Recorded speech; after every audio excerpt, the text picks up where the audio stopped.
Mazda Zero Legacy o ang iyaang purpose is ituyo-tuyo ko niyang 82 province of the Philippines through biking.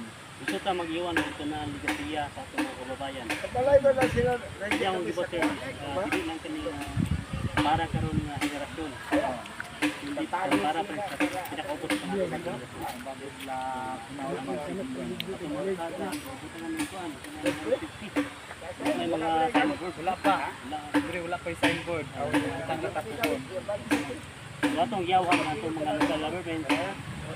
Hindi na sa kuan, pagtampay na yung sa kuan, DPWH na mabutangan road safety atong mga kalsada.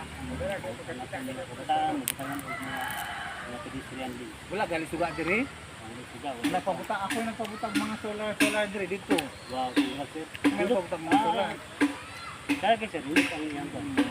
Ako mo pa ako advocacy nga makatag ko kalipay sa mga tao mang laagay so ako gi-promote di Hakbanat ang limpyo.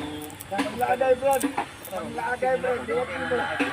Free ligo. Free ko diri. Free na, free na siya.